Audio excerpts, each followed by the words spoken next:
Takže čaute lidi, mé jméno je John Bra, ale říkejte mi Bra.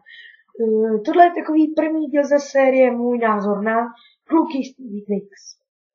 Série se jmenuje Můj názor na. Takže pohodlně se usaďte a poslouchejte. Přeji vám přeji vám, užijte si video. Takže jsme u první fotky, kde je Danny z TV Twix. Možná se ptáte, jak to, že je to Danny, jak si to ten myslí, si to ten člověk vymyslel. Hele brate, jak víš, že je to Jamie? Třeba je to Andy nebo Kitty? Lidi, prosím, takový komentáře si nechte. Pokud to video najdu, tak vám ho dám do popisku videa. Je tam Danny a říká, že ten baťo, co má na zádech, Bobago, tu tašku, nevím, jak se tam říká, takže ji koupil v obchodě a že to svítí. Koupal k tomu pastu a říkal, že je v barvách TV Twix. Takže tady je důkaz, že to házel Danny. Přesouváme se k druhé fotce. Tady jsme u druhé fotky loga TV Twix. Tady bych chtěl jenom dodat, že TV Twix pro mě byly vždycky vzorem a tenhle poslední měsíc dělali prostě jenom kraviny. Učili omítky tam, v IKEA tam skákali na pohovky a takhle kluci zklamali se tady. Takže jsme u třetí fotky, kde je nová, kdy slavila 15 let, trošku stará fotka, nevím, zvyk to hledat. Je to vlastně dlouho nový a vyjádřím se jenom k tomu takhle pár větama.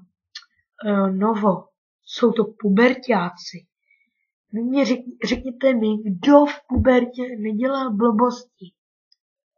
Jako prostě napsat, neviděl jsem tu reportáž celou, viděl jsem jenom, jak to prostě dali to video, řekli, že to už jsou vandalové a mě to úplně stačilo. Můžeme se přesunout na čtvrtou fotku. Takže tady už jsme u čtvrté fotky loga TNCZ. TNCZ tam prostě pořád píšou, že to jsou vandalové, představte si, kradou sušenky z automatu. Vím, neumím se vyjadřovat, vůbec mi to nevadí, jestli jo. Tak to video vypněte, je to jedno. Vypněte ho, vpravo nahoře, křížek, červený křížek. Zmáčkněte to, vypněte to. Pravém horním nohou. Pokud vás zajímá, jak to dopadne, tak to nevypíde. Takže TNCZ tam píšou, že to jsou vandalové, že z automatu, kterýho se třeba lidi to lácka napíšete a kliknete na 3G, a vám vyjede Coca-Cola třeba, tak tam Kirill strčil ruku a prostě jsem ten měl zasekla, musím natočit, že jo. No, problém. Vole, TNCZ, kradou z automatu. Co tam psali dál? Co byste dělali, když vám takovýhle mladí výrostkové lezli do obchodu a skákali postelí. Takhle. Prostě musíme se přesunout na pátý obrázek, nebo to tady psychické ani fyzicky ne. Jsme u pátého obrázku, jak můžeme vidět, natáčí Danny a ten s tou rukou v automatu je Kirill. Ano, Kirill. Tady chci jenom dodat, že tahle fotka byla na TCZ.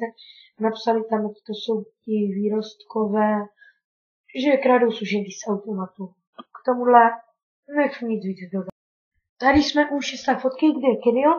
Možná se ptáte proč. A teď mě hodně lidí bude podsuzovat podle toho, že jsem napsal, ne, že bych u toho byl, ale podle mě to byl jeho nápad. Ano, myslím Kirill.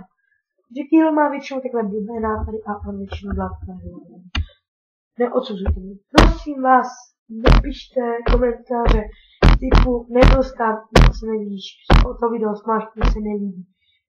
Pokud se vám Kirill líbí jako youtuber, tak mi klidně napište, jaký jsem hajzl a takhle.